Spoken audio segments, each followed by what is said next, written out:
Assalamualaikum warahmatullahi wabarakatuh. Selamat siang para healthy people. Mungkin ada yang sudah menjadi orang tua atau yang akan menjadi orang tua.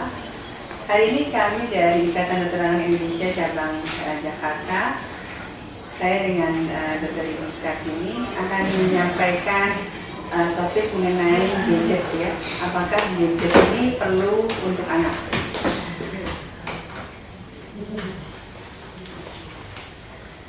Mungkin semua sudah tahu ya apa yang disebut gadget dan pasti semua memilikinya.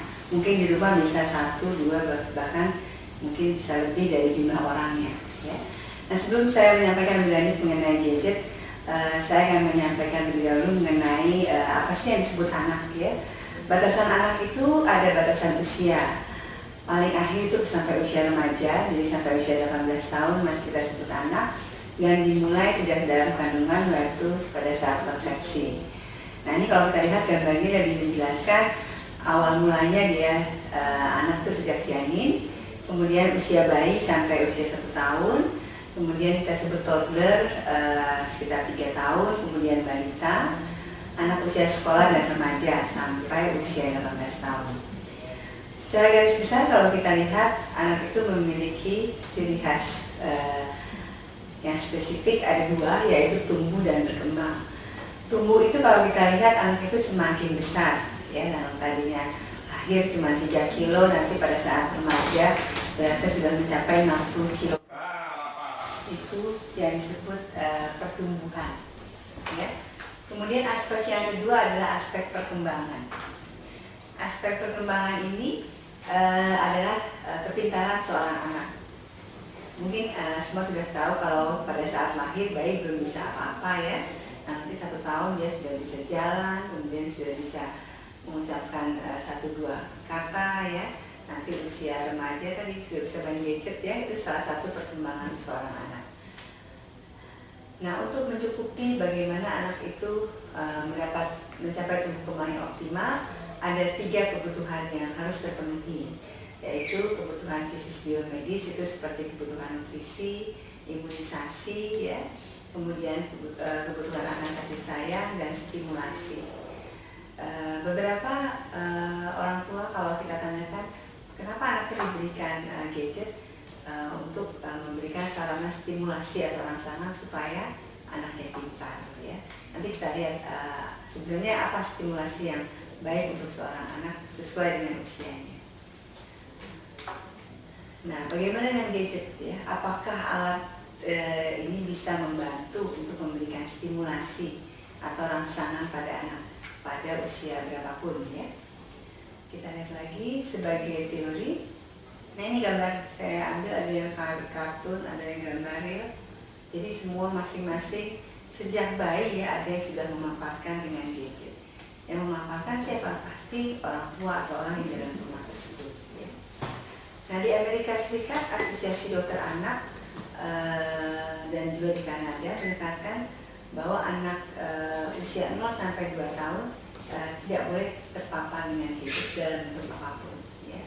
Sedangkan untuk usia 3 sampai 5 tahun bisa dibatasi sekitar 1 jam per hari. Ya. Kemudian kalau kita lihat untuk anak yang lebih besar, 6 sampai 18 tahun dengan range usia yang cukup besar, sebaiknya sih 2 jam ya sehari. Tapi faktanya mungkin bisa 2, 3 sampai 5 kali lebih banyak dari yang seharusnya ya. Jadi kalau kita lihat rata-rata anak menggunakan gadget 4 sampai 5 kali lebih besar dari jumlah yang direkomendasikan. Apakah perlu ada larangan khusus ya? Jadi di sana sudah ada larangan untuk pengguna gadget pada usia yang terlalu dini ya, ini di bawah 12 tahun. Alasannya karena sudah banyak penelitian yang menunjukkan bahwa gadget itu lebih banyak dampak negatifnya daripada dampak yang positif. Kalau kita lihat apa sih dampaknya anak yang sering bermain gadget terkait pertumbuhan otak ya, kalau kita lihat usia 0 sampai 2 tahun, pertumbuhan otak anak tersebut masa yang cepat. Kalau sekarang istilahnya ada istilah 1000 hari pertama kehidupan. Itu sebenarnya sejak dalam kandungan sampai usia 2 tahun. Jadi pertumbuhan otak itu sampai usia 2 tahun itu hampir 85-90% dari berat otak dewasa. Jadi setelah 2 tahun hanya tambah sekitar 10-15% saja. Ya. Dan bagaimana untuk mendapatkan pertumbuhan otak dan fungsi yang baik adalah stimulasi. Ya. Stimulasi ini akan membantu pertumbuhan dan perkembangan dari otak. Dan bagaimana apakah gadget bisa dimasukkan ke dalam mekanisme stimulasi untuk anak. Ya. Selain itu, kalau kita lihat anak-anak yang sudah tekun menggunakan perangkat gadget, dia lebih banyak duduknya, ya.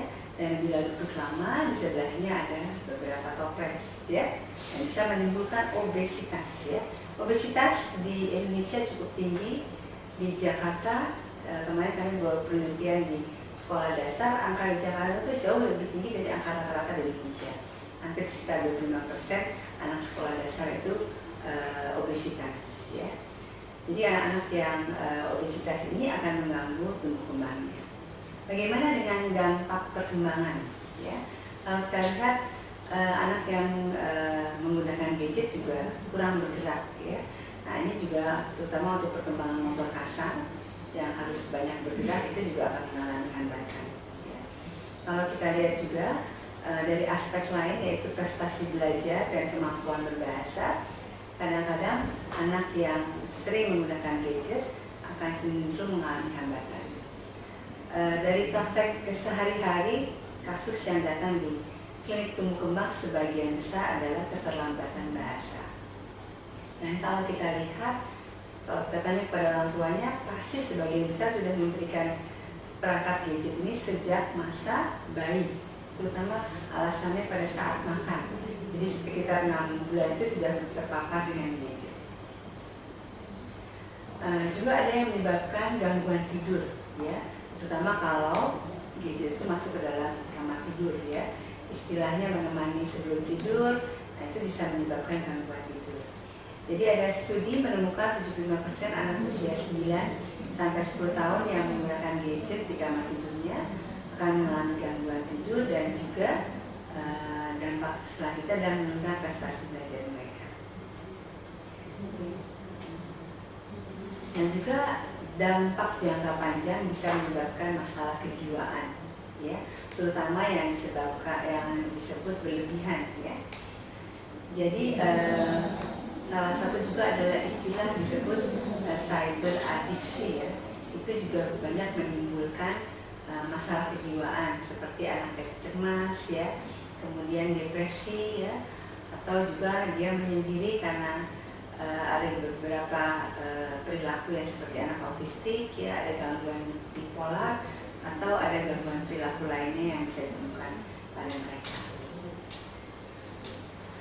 Sebagian juga mengatakan bahwa anak yang terpapar dengan gadget akan menjadi anak yang agresif, ya. Mungkin tayangan yang dia tonton tersebut memicu anak tersebut menjadi agresif, ya. Terutama bukan tayangan film saja, tapi juga game, ya.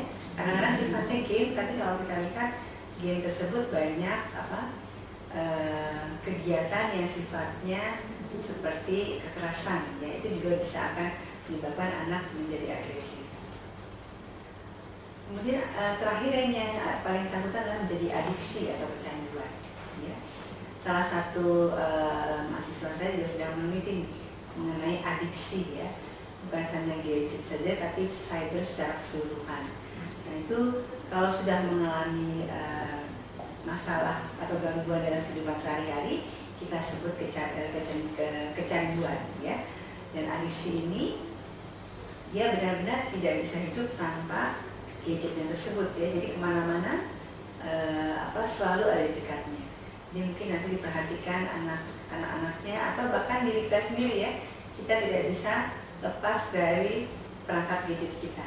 Kalau itu ketinggalan, kita bela-belain, ya, untuk pulang ke rumah walaupun jauh untuk mendapatkan gadget tersebut, ya. Nah, bagaimana kita ketahui tanda-tanda kecanduan, ya? Jadi yang pertama misalnya anak menghabiskan sebagian besar waktunya bermain dengan gadget, ya. Kalau tadi batasannya sampai 18 tahun itu 2 jam, ya. Jadi kalau kita targetkan kalau di atas 2 jam pasti banyak, ya, yang mengalami kecanduan, ya. Kemudian anak juga mengabaikan atau mengesampingkan kebutuhan lainnya, termasuk anak yang lupa makan, kadang-kadang ada yang lupa mandi ya, dan juga akan mengurangi sosialisasi anak tersebut dengan anak lain. Ya.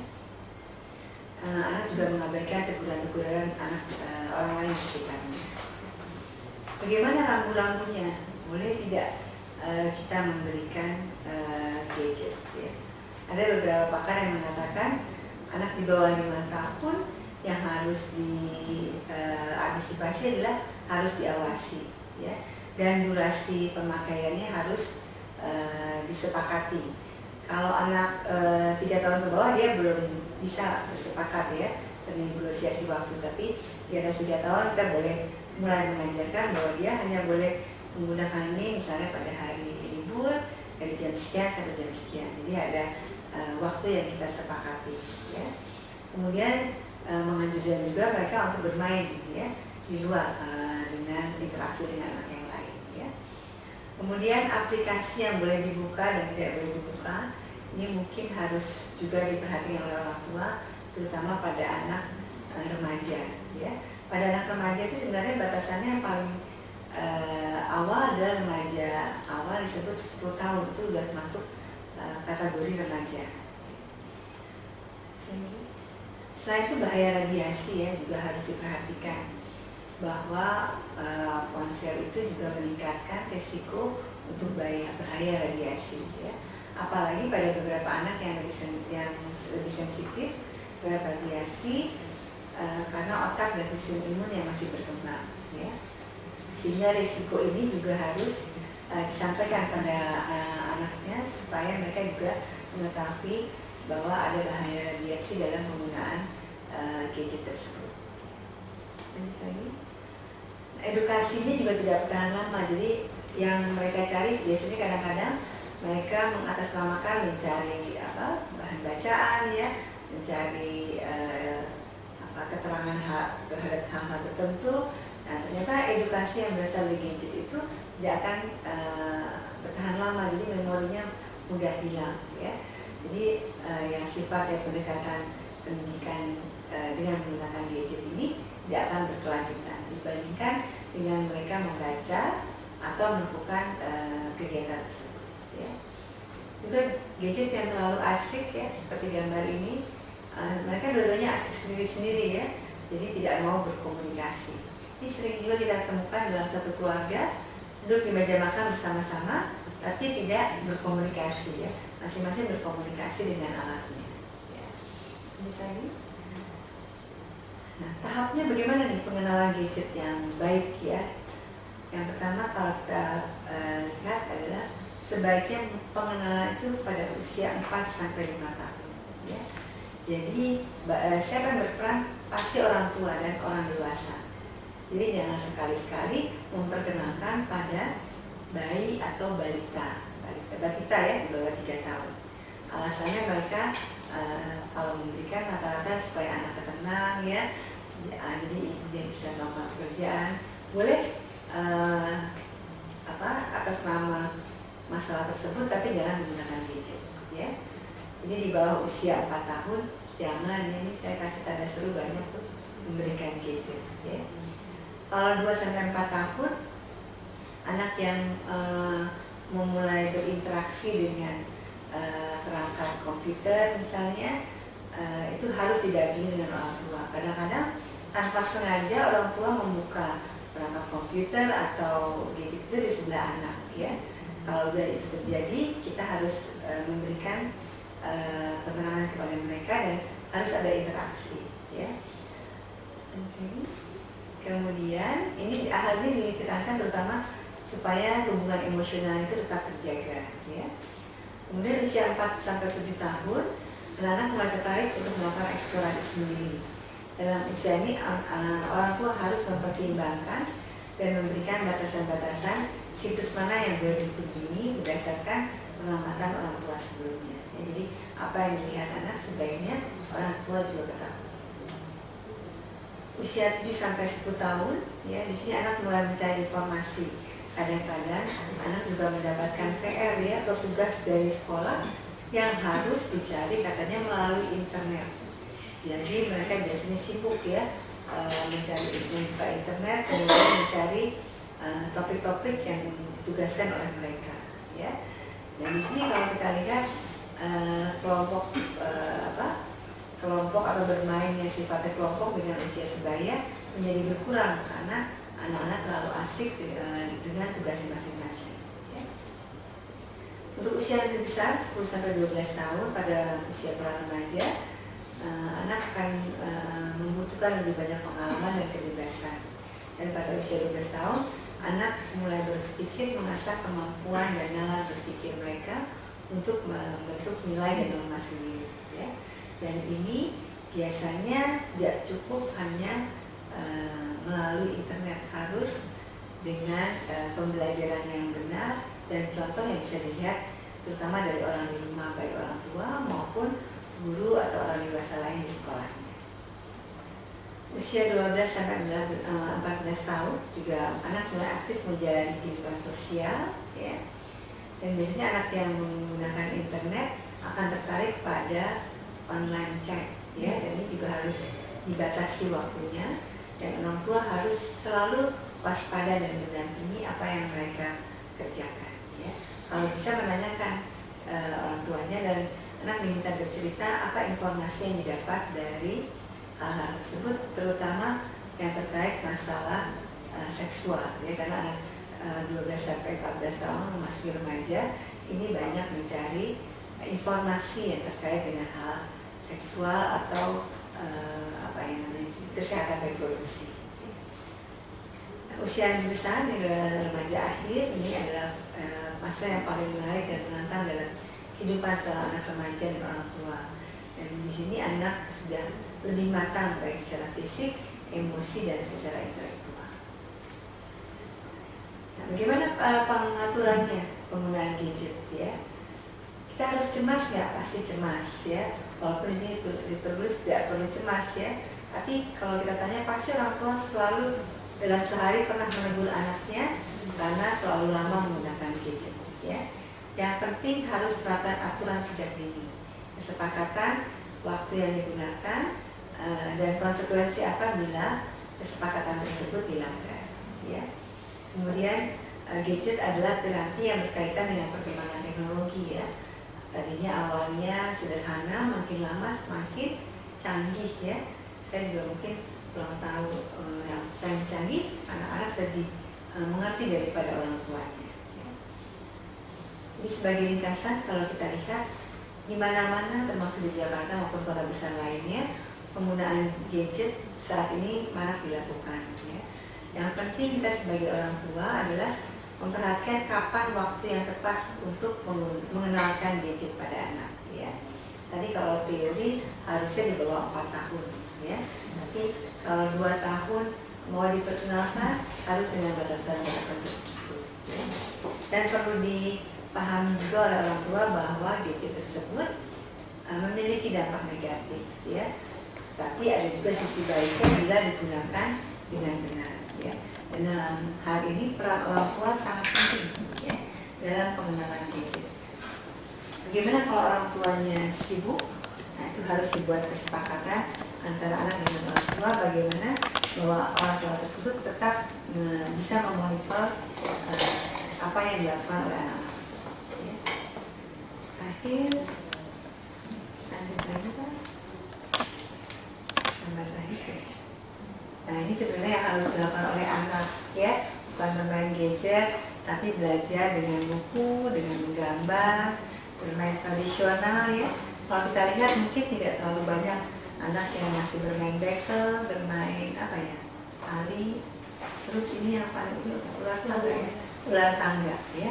Padahal ini adalah pembelajaran yang baik dan juga syarat dengan sosialisasi dengan teman lain. Ini yang bisa saya sampaikan siang hari ini. Terima kasih. Assalamualaikum warahmatullahi wabarakatuh. Waalaikumsalam warahmatullahi wabarakatuh. Terima kasih dokter ini atas pemaparannya tentang gadget dan tumbuh kembang anak. Terima kasih juga Healthy People yang sudah men-share pertanyaan-pertanyaan mengenai gadget dan tumbuh kembang anak. Akan kita coba bahas satu-satu ya dok ya. Pertama dari Ibu Ani. Saya mau bertanya, bagaimana tanggapan Ibu Dokter tentang maraknya smartphone yang ada aplikasi parental controlnya? Ya, memang sekarang banyak orang tua mengatakan bahwa di dalam smartphone itu ada parental control ya. Dan dalam hal ini kita boleh memperlihatkan aplikasi tersebut, tapi tetap dalam koridor pengawasan. Jadi itu tidak dipegang oleh anak. Smartphone itu yang memegang adalah orang tua.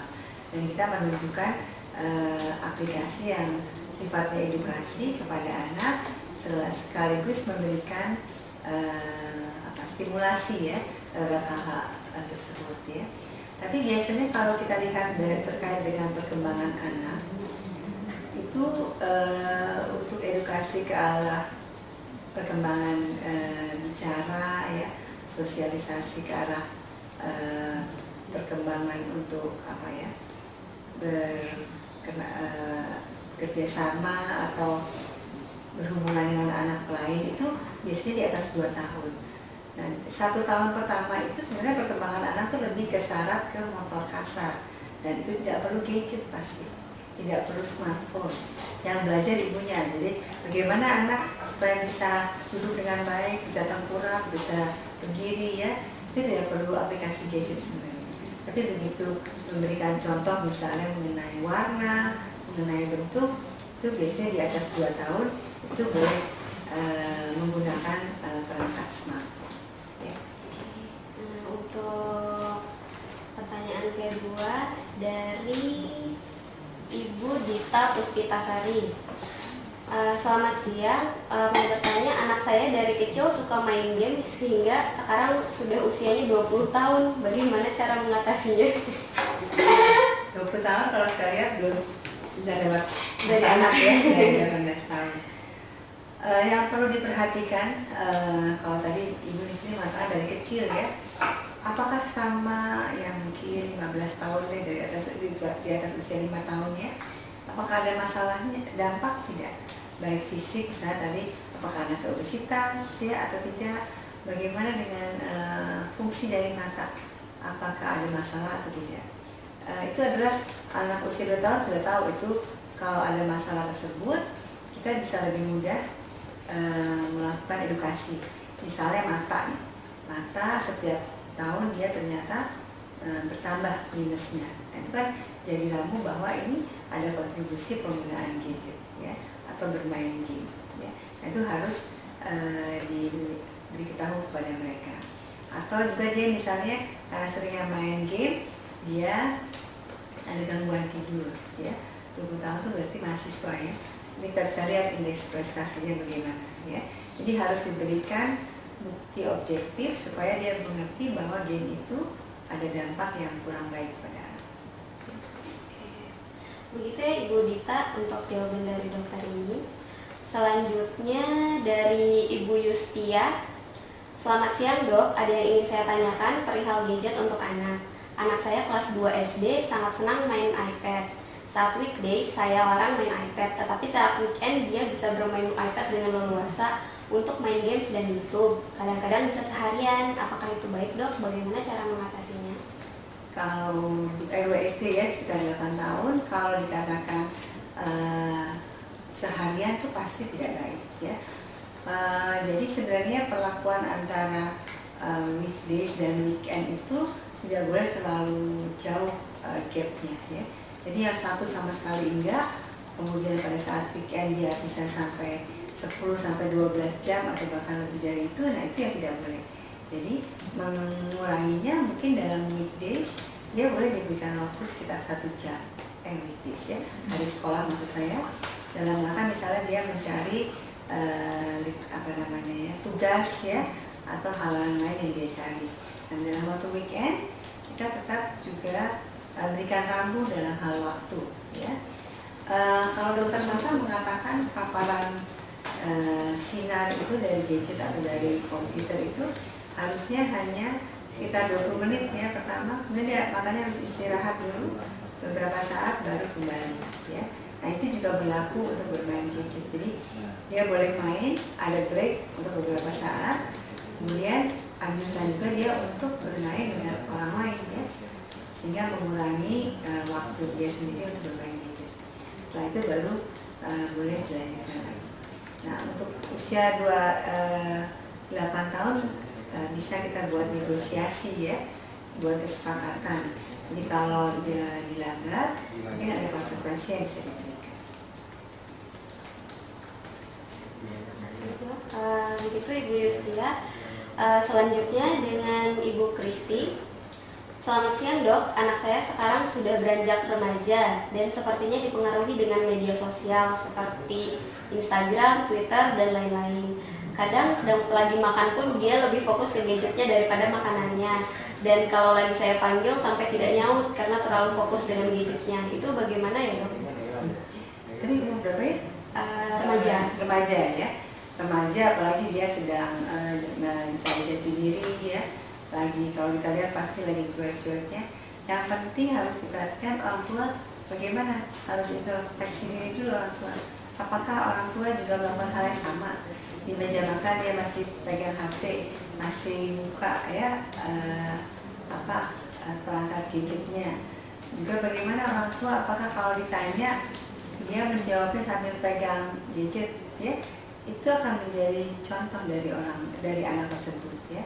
Jadi usahakan orang tua memberikan contoh yang baik di rumah terutama ya, dan dibuat peraturannya.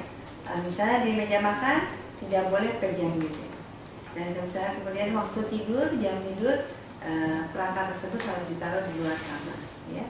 Remaja harus ditegakkan disiplin, tapi harus konsisten ya. Orang tua juga harus begitu.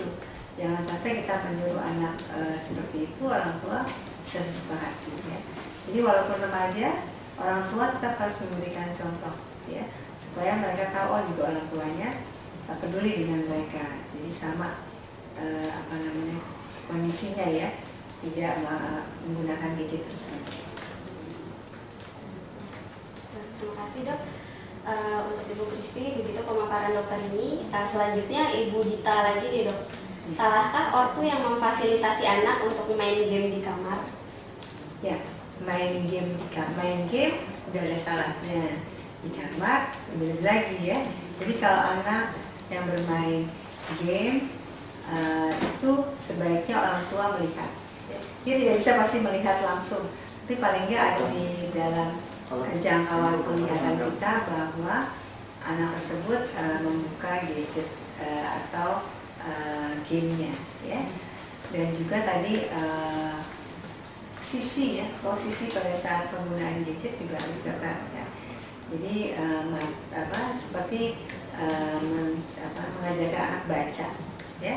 Jadi posisi lampu, kemudian posisi duduk juga itu harus diperhatikan supaya tidak mempengaruhi fungsi dari mata.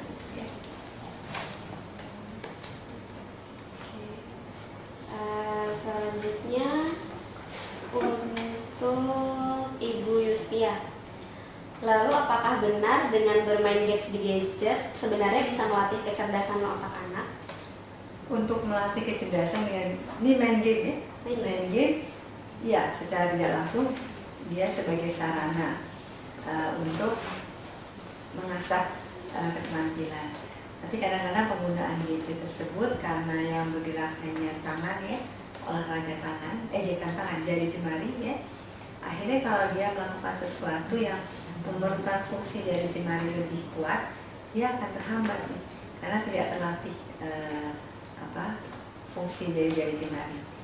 Kalau intelektual ya bisa terasah ya dengan menggunakan gadget tersebut. Selanjutnya dari Ibu Fani Arianti. Siang dok, anak saya umur 3 tahun. Anak saya umur 3 tahun gemar sekali nonton YouTube. Berapa lama waktu maksimal dia boleh sekali ber-YouTube atau dalam sehari? Umur berapa tadi? 3 tahun. 3 tahun ya, 3 tahun tadi kan batasannya harusnya di bawah 4 tahun tidak boleh ya. Jadi pun kalau boleh hanya 1 jam. Tapi tayangannya sekali menonton itu kalau menurut ahli mata adalah paling lama 20 menit ya. Satu harus di break dulu, dia suruh main dulu ya. Jadi paling banyak 1 jam, 1 hari itu 1 jam. Tapi per kali tayangan itu sekitar 20 menit. Break dulu bermain, baru kalau itu mau diteruskan baru nanti diteruskan. Itu dengan selanjutnya Ibu Risnawati, bagaimana cara membatasi penggunaan gadget pada anak? Untuk membatasi yang paling baik lah tidak memperkenalkan, ya, dan juga jangan memberi contoh bahwa orang tua tersebut menggunakan banyak sekali gadget begitu ada di dalam rumah. Jadi interaksi antara anak itu tidak terjadi, ya. Jadi penting sekali contoh dari orang tua, perilaku orang tua, ya. Dan kalau sudah anak lebih besar, sudah bisa perkembangan kecerdasannya sudah baik, kita berikan rambu-rambu dan juga kita berikan dampaknya bahwa bermain gadget itu ada dampak negatifnya, ya. Jadi harus kita sampaikan sesuai dengan usia anak, ya, supaya dia dengar. Jadi kalau anak 2 tahun ya jangan dikasih, berarti orang tuanya kadang-kadang selalu mengasih supaya anaknya bisa bermain gadget tersebut.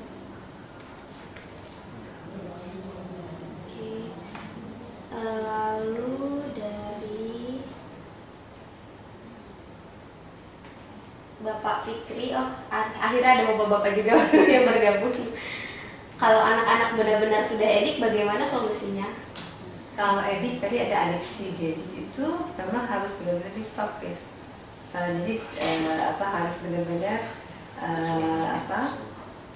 putus, ya, sama sekali tidak melakukan, ya. Jadi jangan diberikan, kadang-kadang tergantung juga usia anak, ya. Kalau usia anak misalnya 3 tahun, dengan ditarik dia tidak ada di hadapannya, dia tidak, paling nangis-nangis sebentar, habis itu dia bisa dialihkan. Tapi begitu remaja, ya, apalagi sudah mengganggu tadi kebiasaan hidup sehari-hari, itu berarti benar-benar harus diputus, ya. Jadi tidak boleh menggunakan lagi, ya. Jadi itu nanti tahapannya dia harus belajar untuk berkomunikasi atau berinteraksi dengan orang lain, ya. Nah di sini peran orang tua harus kuat, ya, sudah mungkin dengan guru di sekolah supaya bisa membantu melepaskan anak tersebut dari ketergantungan terhadap gadget tersebut, ya. Tapi yang paling penting sebenarnya pencegahan, ya. Dimana-mana kalau udah keterlanjuran susah memperbaikinya seperti seawal mungkin, ya. Jadi yang baik adalah melakukan pencegahan. Oke, selanjutnya dari ini Ibu, sepertinya Ibu Angki, bagaimana dengan aplikasi-aplikasi permainan edukatif di gadget, mulai usia berapa bisa diberikan? Ya, tadi saya sampaikan kalau terkait perkembangan anak, jadi gadget itu kan untuk kecerdasan, kadang-kadang aplikasinya untuk bahasa atau motor halus, ya, motor halus buat pencet sini, ya.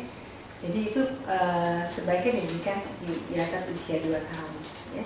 Jadi perkembangan bahasa sudah baik, ya, baru kita berikan. Jangan sampai bahasanya belum bisa keterampilan bahasanya belum bagus, sudah diberikan gadget sehingga dia malah akan menghambat perkembangan bahasa, ya. Jadi stimulasi awal 2 tahun pertama berikan stimulasi yang sealamnya mungkin, ya.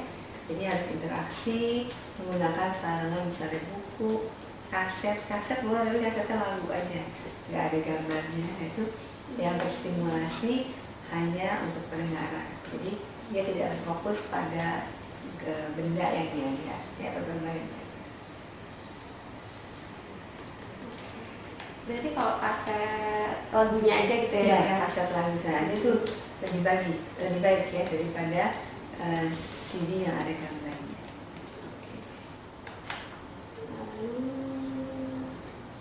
dari Bapak Wahyu, siang Dok, anak saya sering makan sambil nonton video lagu anak-anak, apakah itu baik, Dok? Ini umur berapa nih Pak? Biasanya kalau bayi mulai makan tuh kira-kira misalnya 8 bulan, ya, dia makan itu rata-rata 20-30 menit, ya. Tergantung apa yang diberikan pertama kali. Kalau dia diberikan pertama kali supaya dia diam dan makannya cepat dengan melihat tayangan apa tadi, video ya, lagu anak-anak. lagu anak-anak boleh diberikan tapi tidak setiap hari ya, dan harus dibatasi. Tadi paling lama durasi makannya itu 20 menit ya, jadi setelah itu di stop ya. Tapi sebelum daripada menggunakan video, lebih baik tadi stimulasinya menggunakan lagu saja. Jadi dia sambil makan sambil mendengarkan lagu, tidak melihat tayangan gambar. Selanjutnya dari Ibu Renita, dokter, saya punya keponakan umur 14 bulan. Oleh ayahnya sudah diberikan gadget untuk bermain. Efeknya saya lihat anaknya jadi terlambat bicara. Tapi sepertinya anaknya sudah mengerti bila diajak bicara, hanya saja dia tidak mau bicara. Apakah harus disarankan ke dokter untuk diperiksakan? Apa yang bisa disarankan untuk kakak saya ya dok terkait kebiasaan main game tersebut? Itu yang banyak terjadi, bahwa pengertian bahasanya dia bagus, tapi dia tidak bisa mengucapkan apa yang dia ingin ucapkan ya. Karena kalau bermain gadget kan kita nggak bisa dua arah kan, nggak bisa menjawab gadget ya. Jadi yang harus disampaikan bahwa harus di awal dikurangi, kemudian di stop, dan ajari anak dengan interaksi dengan orang tua maupun dengan orang di rumah ya. Jadi menggunakan biasanya ada flipchart ya, kartu ya, atau dengan buku-buku ya. Jadi kalau dengan orang lain itu berarti ada komunikasi dua arah ya, tidak hanya satu arah.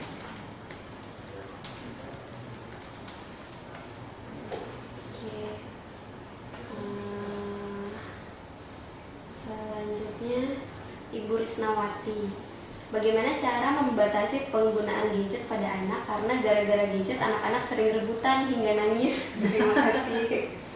Nah, kalau nangis berarti harus satu lagi beli lagi Bu, jadi satu orang satu. Atau ya itu, kalau anaknya sudah bisa bernegosiasi, mengatur waktu, atau memang sama sekali tidak menggunakan gadget ya. Satu lagi tadi yang saya tekankan lagi, bahwa orang tua harus memberikan contoh ya. Jangan cuma melarang anak, tapi berikan contoh bahwa mereka sendiri tidak selalu terpaku dalam penggunaan gadget ya. Jadi bisa menjadi contoh yang baik buat anak. Selanjutnya dari Ibu Renita, dok, pertanyaan lanjutan. Keponakan saya itu bila tidak diberikan gadget cenderung tantrum, pernah nangis tak henti-henti sampai muntah. Akhirnya kakak saya nggak tega.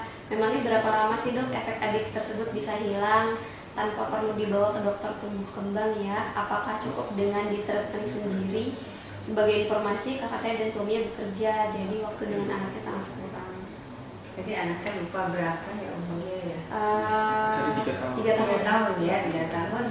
Jadi kalau tantrum itu pasti sudah memberikan dampak ya, karena diambil sesuatu yang dia sukai kemudian dia menjadi tantrum. Nah itu mensiasatinya harus diberikan pengganti gadget yang bisa menarik dia ya. Jadi diganti perangkatnya. Kalaupun dia masih ingin main, harus diberi batasan waktu ya. Dan ini apalagi ada tanda-tanda orang tuanya tidak di rumah ya. Jadi dia mungkin pengasuhnya lebih takut sama dia ya, karena ada tantrum. Tantrum itu kan orang yang tidak biasa menjadi ngeri ya ngelihatnya, karena dia ngamuk kemudian guling-guling ya.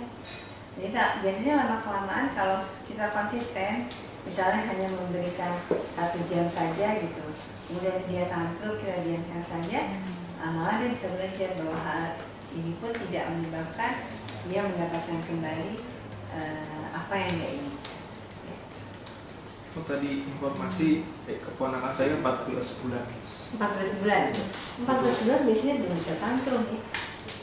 Biasanya tidak tantrum, kalau tantrum di atas 3 tahun gitu. Oke. Mungkin itulah nangis ya, nangis terus ya, sampai muntah ya.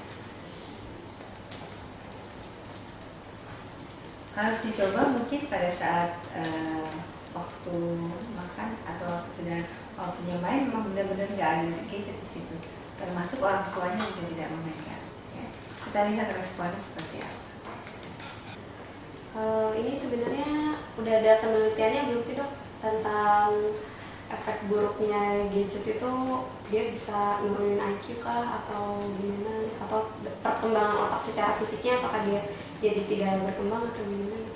Penelitian yang banyak dilakukan, kita belum banyak penelitian di Indonesia yang nilai adalah prestasi belajar.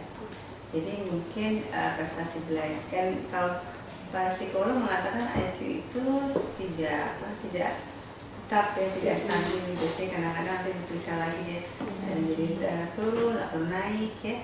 Jadi yang biasanya mereka nilai adalah dampak terhadap prestasi belajar ya. Kalau prestasi belajar itu mungkin berdasarkan IPK atau yang lainnya. Jadi yang disoroti bukan kecerdasan secara keseluruhan, tapi melalui nilai. Kalau terhadap perilaku gimana?